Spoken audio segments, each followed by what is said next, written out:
Bonjour à tous et soyez les bienvenus. Mardi 27 octobre 2020, voici le sommaire de ce nouveau journal.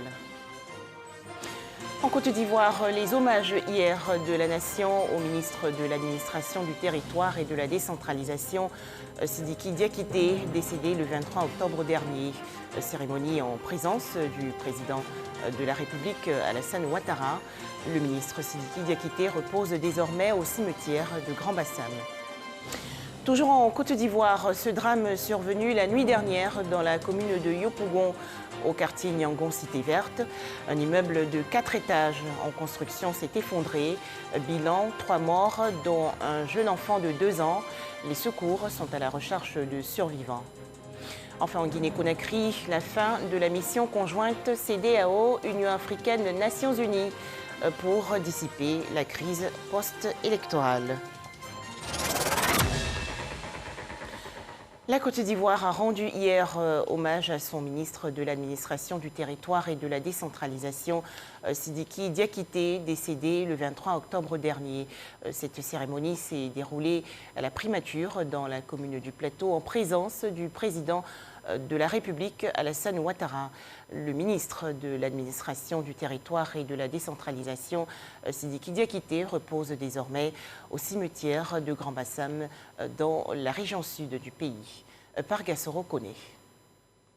Dans ce cercueil se trouve le ministre de l'Administration du Territoire et de la Décentralisation, Sidiki Diakité. Décédé le vendredi 23 octobre dernier, il a eu droit ce lundi à la grande mosquée de Grand Bassam à la prière mortuaire. Prière officiée par le guide suprême de la communauté musulmane de Côte d'Ivoire, président du COSIM, Cheikh Aïma Traoré Mamadou. C'était en présence du président de la République, Alassane Ouattara, et des membres du gouvernement.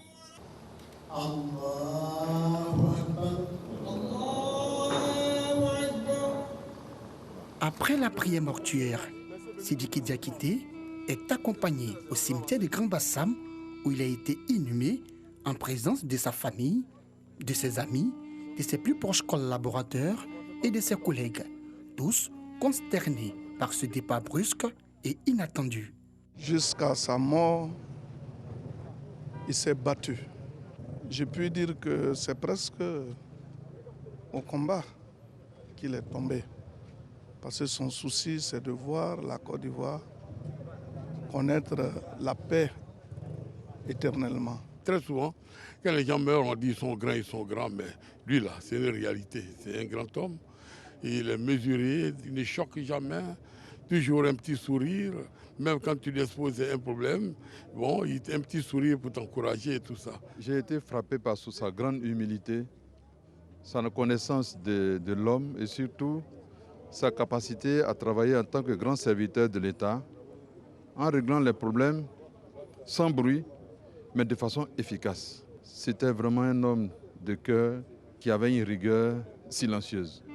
Du retour du cimetière, autorités administratives, élus, cadres, filles et fils de la ville natale du ministre Sidiki Diakité saluent la mémoire de ce grand commis de l'État. Il était très pieux. Son père était imam de la grande mosquée, là où on a fait la prière mortuaire. Il est sans problème que la terre lui soit légère. Et vraiment, c'est une grande perte pour la Côte d'Ivoire. Quand nous retrivions sur cet espace, il y a de cela quelques années, c'était pour des tournois de Maracana. Aujourd'hui, venu se rassembler là parce qu'il est parti trop tôt. Les cœurs saignent à Grand Bassam. Sa famille, encore sous le choc, a tenu à exprimer toute sa gratitude au chef de l'État, Alassane Ouattara. Nous sommes infiniment reconnaissants au président de la République par rapport à tout ce qu'il a fait pour notre fils, notamment l'hommage de la nation à notre défunt fils. Et nous avons compris aujourd'hui que malgré son jeune âge, il a servi la nation ivoirienne. Ancien préfet d'Abidjan, le ministre de l'Administration du Territoire et de la Décentralisation, Sidiki Diakité, part, laissant derrière lui une veuve et 5 enfants, dont un garçon et 4 filles. Aujourd'hui, mardi 27 octobre 2020, en Côte d'Ivoire, nous sommes au 13e jour de la campagne électorale. Ce processus, on le sait, doit s'achever le jeudi 29 octobre prochain. Dans l'actualité nationale, à noter également les échanges récemment entre la Commission nationale indépendante et les populations de la région du Haut-Sassandra dans le centre-ouest du pays. La CEI a rassuré les populations. L'élection présidentielle du 31 octobre prochain sera apaisée, crédible et transparente. La commission électorale indépendante, la CEI, qui informe la communauté nationale et internationale qu'au terme de la période de distribution des cartes d'électeurs du 14 au 25 octobre 2020, 3 084 288 électeurs ont effectivement retiré leur carte, soit 41,15% des 7 495 082 électeurs. Conformément aux dispositions du Code électoral, les électeurs qui n'ont pas pu retirer leur carte pourront le faire le 31 octobre 2020, jour du scrutin, dans leur bureau de vote respectif où un dispositif particulier sera installé à cet effet. La commission électorale indépendante rappelle enfin que les nombres de lieux de vote 10 815 et de bureaux de vote 22 381 restent inchangés sur le territoire national et à l'étranger. Fait à Abidjan le 26 octobre 2020, signé le secrétaire général Brahima Fofana. Il contribue au bon déroulement de l'élection présidentielle 2020 en Côte d'Ivoire. Des observateurs seront en effet mobilisés le 31 octobre prochain sur l'ensemble du territoire national. Leur rôle, assurer entre autres un processus électoral équitable. Découvrons ces observateurs avec Sidonie Davila. Leur nom rime avec élection. Eux, ce sont les observateurs. On note souvent leur présence dans les centres de vote lors des scrutins électoraux. Marie Mwonzi, observatrice depuis 2001, parle d'une expérience riche. Plusieurs pays, plusieurs élections observées. Cette diplomate à la retraite garde encore de beaux souvenirs de ces moments sur le terrain. Le sentiment que j'ai sur les élections que j'ai observées, c'est un sentiment positif. Parce que vous voyez des personnes qui attendent sous le soleil. Et chacun attend son tour. D'un coin à un autre de l'Afrique. Du Bénin jusqu'à l'île Maurice où j'ai été en 2019. Et cela m'a fortement marqué. Cela montre aussi que les populations sont sensibilisées. Elles savent que l'élection est importante et elles doivent se déplacer pour aller exprimer leur choix.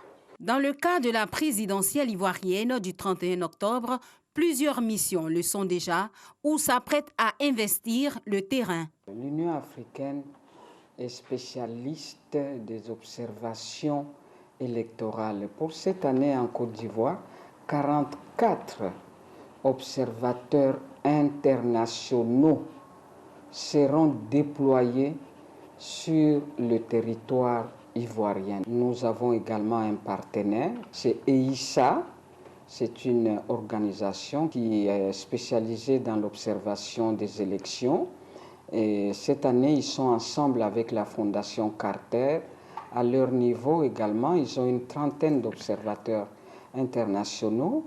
Les observateurs sont considérés comme des témoins oculaires indépendants des élections. Leur rôle est important dans l'évaluation des scrutins. L'observation électorale a pour but d'assurer un processus électoral équitable, de contribuer à assurer l'intégrité du processus et surtout de faire respecter les concepts clés d'élection démocratique. L'observateur, c'est la personne qui est là, qui entend, qui voit, mais qui ne parle pas. Vous avez votre calepin, vous notez ce que vous pensez être peut-être pas correctement fait. En règle générale, on note deux types d'observation. L'observation long terme et l'observation court terme. Dans une mission d'observation des élections, il y a d'autres activités qui sont menées avant l'observation comme telle. Ces observateurs qui sont déjà sur le terrain font quoi? Ils sont formés, ils se spécialisent, ils se déplacent, ils vont déjà sur le terrain, ils prennent des contacts. Nous sommes engagés dans un processus d'observation long terme qui a démarré depuis mars 2020 et qui courra jusqu'à fin 2021. Donc dans cette période-là, tout ce qui est dynamique socio-politique de façon globale, nous observons ça. Les observations relevées au cours de leur travail sur le terrain sont aussitôt remontées au bureau central de la mission qui les envoie. C'est donc sur la base des différentes appréciations que les missions d'observation produisent leur communiqué final. Les problèmes qui seront relevés dans le cadre de ces élections présidentielles seront remontés à l'administration électorale pour que ces problèmes soient corrigés pour les autres étapes du processus. Au cours des dernières années, les missions d'observation d'élections se sont multipliées dans le monde. Si dans le passé, l'observation électorale laissait place à une certaine improvisation, l'ex-diplomate reconnaît qu'un plus grand professionnalisme caractérise dorénavant ce type d'intervention. Avec des formulaires, vous imaginez, nous écrivions et donc ça prenait beaucoup plus de temps. Donc on gagne en temps maintenant avec les tablettes que nous utilisons et nous allons beaucoup plus vite. La technologie aide les observateurs parce que vous êtes localisés même. Cela dit, n'importe qui ne peut être observateur. Leur profil, ce sont des personnes qui doivent avoir un cursus, disons, de haut niveau.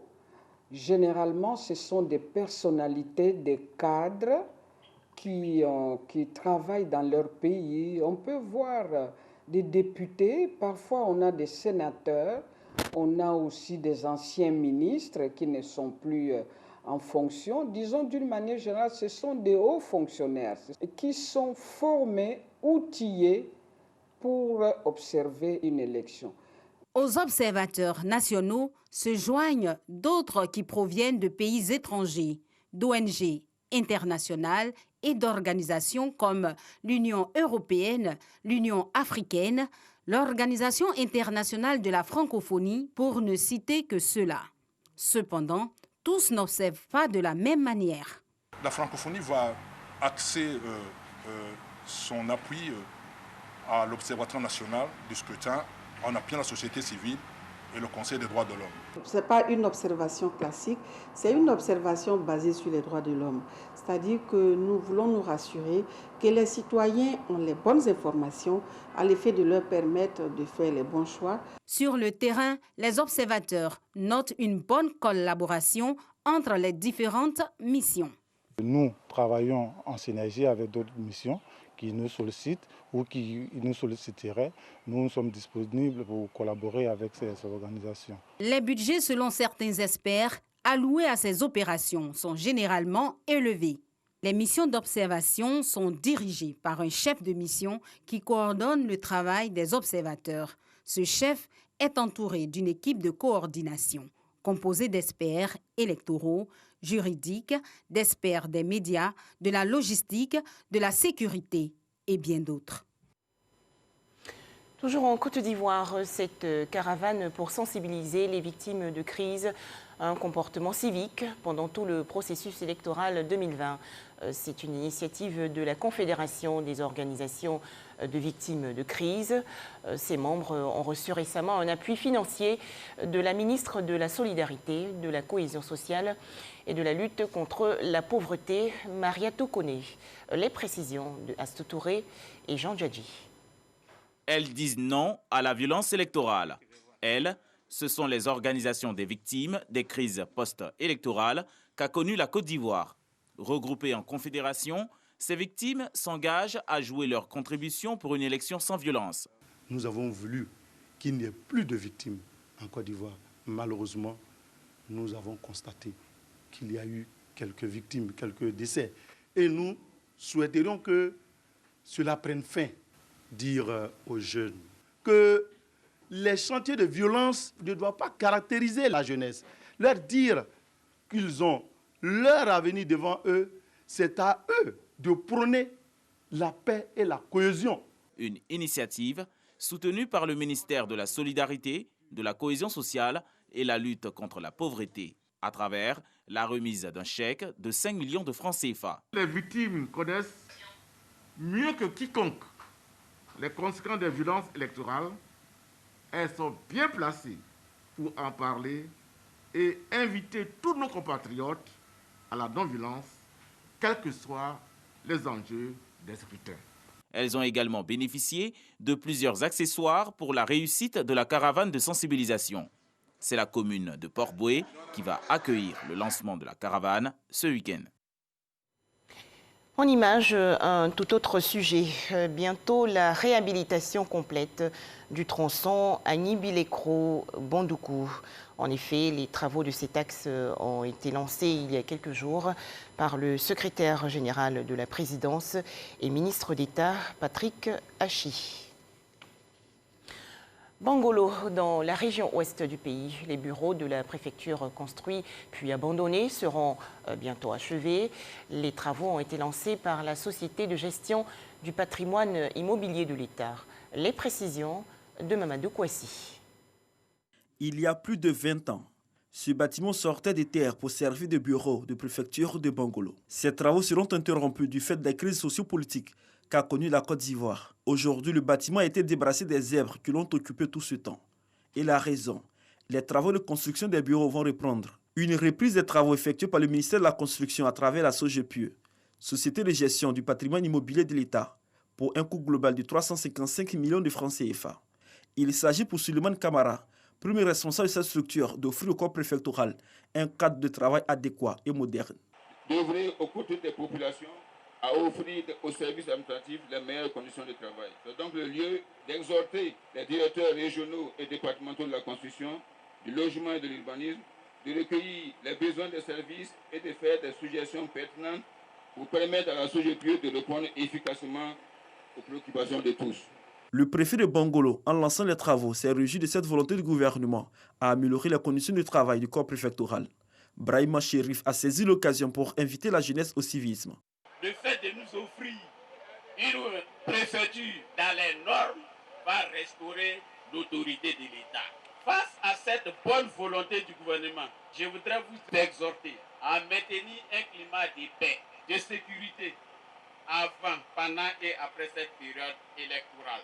Ce faisant, nous donnerons une bonne image de notre Bangolo natal. La reprise des travaux de construction de la préfecture de Bangolo marque le début d'un vaste programme d'achèvement des travaux des bâtiments étatiques.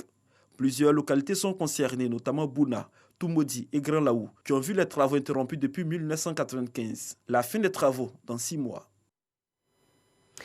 Retour dans le district d'Abidjan avec ce drame survenu dans la commune de Yopougon. Un immeuble de 4 étages en construction s'est effondré la nuit dernière au quartier Nyangon Cité Verte. Bilan, 3 morts, dont un jeune enfant de 2 ans. Les sapeurs-pompiers militaires s'affairent toujours à la recherche de survivants. Le point, Jean Djadji.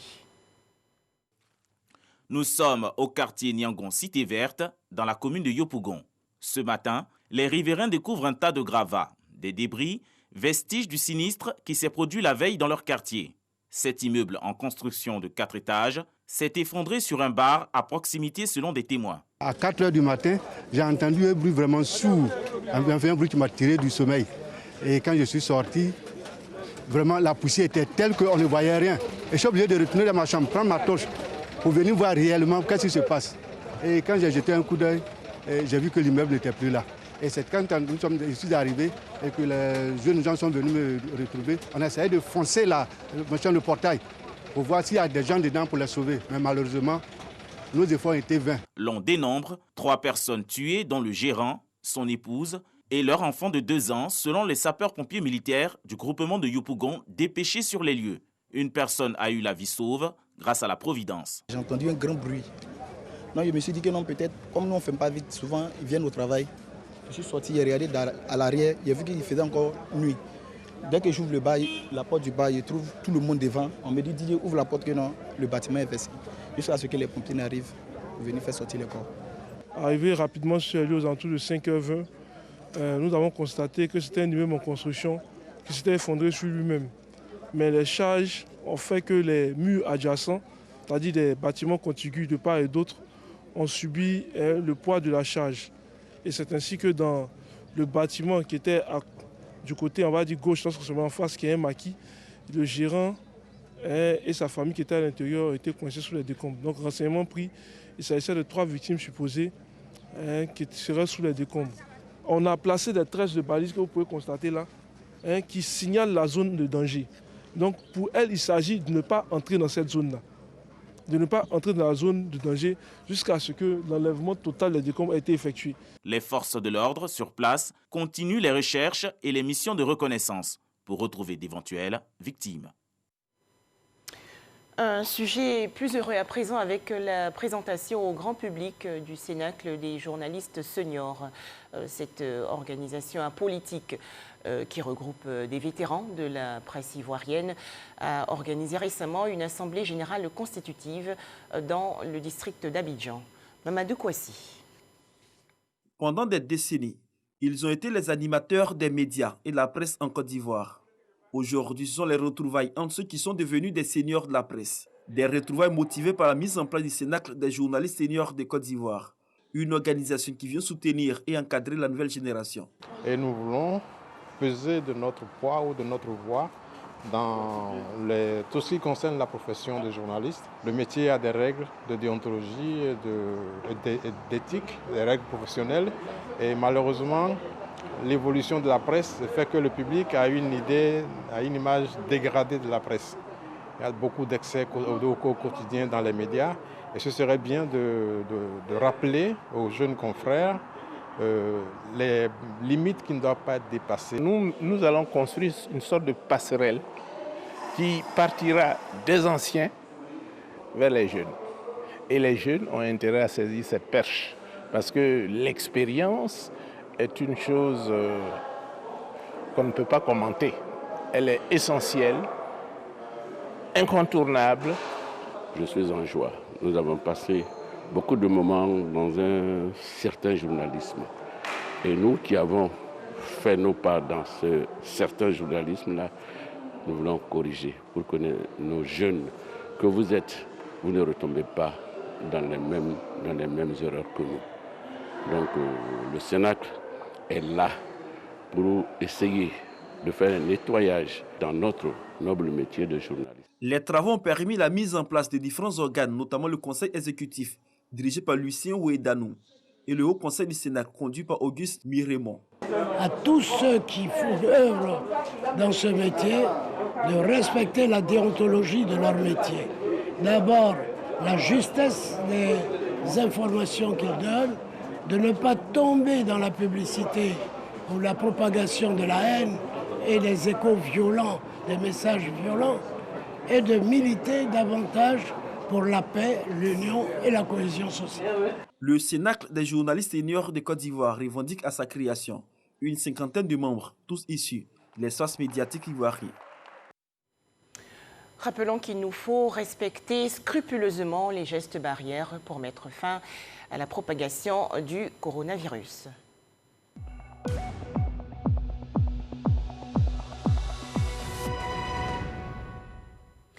La Côte d'Ivoire, toujours en guerre contre la maladie à coronavirus. 16 nouveaux cas ont été enregistrés hier par le ministère de la Santé et de l'Hygiène publique. Le bilan ivoirien fait actuellement état de 20 486 cas confirmés de coronavirus, dont 20 212 personnes guéries et 122 décès.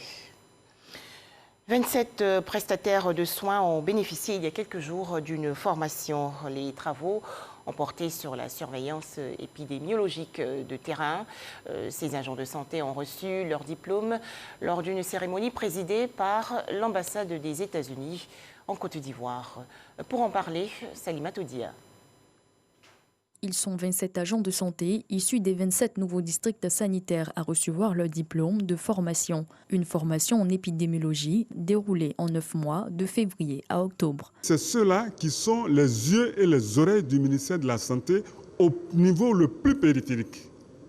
Donc toutes les données qu'elles prennent dans les centres de santé, dans les dispensaires, qu'elles analysent, ces données-là permettent de donner l'alerte très rapidement. Par exemple, quand il y a une menace d'épidémie de rougeole, c'est ceux-là qui peuvent nous alerter au premier niveau. Ce qu'on leur demande, c'est de faire en sorte que nous puissions prévenir. Si on n'arrive pas à prévenir, il faut être capable de les détecter à temps. Et si on les détecte rapidement, on peut riposter efficacement. Pour le ministère de la Santé et de l'Hygiène publique, cette formation permet au pays d'avoir des compétences en matière de surveillance épidémiologique face aux menaces sanitaires. Cette 11e promotion est appuyée par le gouvernement américain qui s'engage à faciliter la continuité de la formation. Le gouvernement américain, à travers le CDC, va lancer début décembre le programme intermédiaire FETP de 9 mois. Ce programme d'un niveau plus élevé formera 2 cohortes de 9 à 15 participants chacune en 2 ans. Les conditions du soutien financier technique du CDC sont que le gouvernement ivoirien doit s'approprier le programme après 2 ans. Cette adhésion de la Côte d'Ivoire au programme global de sécurité sanitaire a permis de renforcer les capacités de plus de 350 agents de santé. Et pour renforcer la lutte contre la maladie à coronavirus dans tout le pays, l'agence ivoirienne de marketing social, soutenue par la République fédérale d'Allemagne, a offert récemment des équipements sanitaires au ministère de la Santé et de l'Hygiène publique, matériel estimé à environ 2 milliards de francs CFA. Les détails dans ce reportage de Michel Mambo. 316 cas enregistrés dans la quinzaine du 12 au 25 octobre dernier. Une diminution de 39,80% du nombre de cas confirmés selon le ministère de la Santé et de l'Hygiène publique. Des chiffres encourageants, toutefois le mal persiste, le coronavirus est toujours présent. Alors, lavage régulier des mains à l'eau et au savon, utilisation du gel hydroalcoolique, port du masque, il faut continuer de respecter les mesures barrières. Le don de l'agence ivoirienne de marketing social, AIMAS, vient donc à point nommé. Ce matériel est vraiment le bienvenu, puisque de façon quotidienne, nous ne devons pas baisser les bras. Quand bien même les chiffres vont à la baisse, nous devons être vigilants et maintenir nos efforts afin que cette pandémie soit définitivement vaincue. Ces dons se composent pour l'essentiel de masques chirurgicaux, de thermomètres, de gants et d'un ensemble de matériel de protection. Notre motivation, c'est de renforcer le plan de riposte qui a été mis en œuvre par la partie ivoirienne afin de contrer effectivement la propagation de la pandémie dans notre pays. Un don estimé à près de 2 milliards de francs CFA, fruit de la coopération avec la République fédérale d'Allemagne. Plusieurs districts sanitaires de Côte d'Ivoire devraient en bénéficier. Un projet pour encourager l'autonomisation de la jeune fille en Côte d'Ivoire. C'est une initiative des femmes ivoiriennes de la diaspora. Ce programme va donc commencer à Lakota, dans la région sud-ouest du pays. Les détails, Éric Goré. La scolarisation de la jeune fille ou son orientation vers une formation en vue de pouvoir se prendre en charge est le projet de l'association Lakota Nouvelle Vision, composée des filles de cette localité vivant en France. Cette association veut ainsi contribuer au développement de Lakota en se mettant au service de la communauté. Un foyer des jeunes filles sera construit à Koutem, à Lakota. Nous avons déjà acquis le terrain et nous débutons ce projet par la construction du centre d'hébergement. Ce centre d'hébergement permettra à terme de résoudre le problème de tuteurs récurrents dans notre région. Une initiative saluée par les autorités administratives, les élus et les cadres de cette localité. Vous avez parlé de la jeune fille, de la vulnérabilité de la jeune fille. Ça, madame le ministre qui nous mandate ici, elle tient vraiment à ce que la jeune fille puisse s'épanouir. C'est pourquoi, en 2014 déjà, le bâton de pèlerin qu'elle a eu à prendre, c'était de lutter contre les grossesses précoces. L'association Lakota Nouvelle Vision entend lutter efficacement contre les mariages forcés, les grossesses précoces et la stigmatisation de la jeune fille. À présent, l'actualité hors de chez nous avec les images de la fin de la mission conjointe CEDEAO, Union africaine et Nations unies en Guinée-Conakry. Objectif, calmer les tensions survenues après la proclamation des résultats de la présidentielle. Les membres de cette mission ont rencontré l'opposant guinéen Cellou Dalein Diallo, rappelant que le bilan des violences post-électorales qui ont éclaté en Guinée-Conakry s'est alourdi. 21 personnes tuées, dont des agents des forces de l'ordre depuis le 19 octobre dernier. Voilà, merci de nous avoir suivis. C'est la fin de ce journal.